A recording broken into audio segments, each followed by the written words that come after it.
Episode 6. Sekyung dan Yihon hendak menaiki kereta api. Sekyung yang kegirangan. Seperti anak kecil yang baru pertama kali diajak ayahnya naik kereta.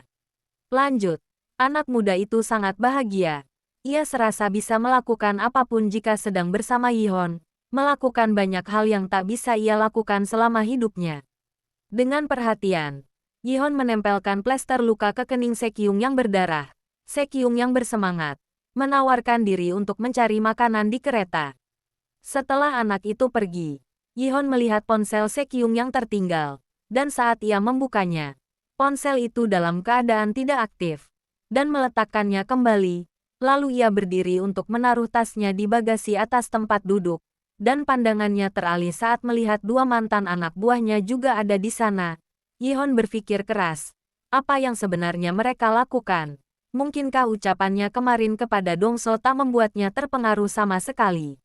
Sedang di tempat duduknya, Dongso sama halnya memikirkan perkataan Yihon mengenai dirinya kemarin. Di mana Yihon menyuruhnya membubarkan geng Dongso yang dibuatnya. Sampai di bibir pantai, Sekyung bercerita, jika ini kali pertamanya ia datang ke pantai, hingga membuatnya dengan mudah dibohongi oleh Yihon, di mana sahabatnya itu bilang, jika air laut di depannya tidaklah asin. Meski awalnya tak percaya, Sekyung tetap saja mencoba meminum air laut itu. Setelah Yihon memasukkan jarinya ke air dan mencicipinya, dan bisa ditebak, Sekyung yang langsung meminum air dalam jumlah banyak langsung menyemburkannya karena rasanya terlalu asin. Membuat dirinya yang tak terima dikerjai, langsung berlari mengejar Yihon. Sedangkan Dongso dan Jongchul mengamati mereka dari kejauhan. Setelah puas di pantai, Yihon mengajak Sekyung berbelanja pakaian, karena kepergian mereka yang mendadak tak membuat mereka mempersiapkan segala sesuatu. Tentu saja dengan diikuti kedua gangster prik itu, bahkan mereka pun ikut membeli pakaian juga di sana. Tak hanya menikmati keindahan pantai, Yihon juga menepati janjinya untuk mengajari Sekyung bersepeda, meski sempat terjatuh. Namun dengan semangatnya, Sekyung berhasil menaikinya dengan lancar. Melihat keberhasilan itu, duo gangster tadi ikut merasa senang, lalu mereka berdua bersepeda bersama menikmati pemandangan sore.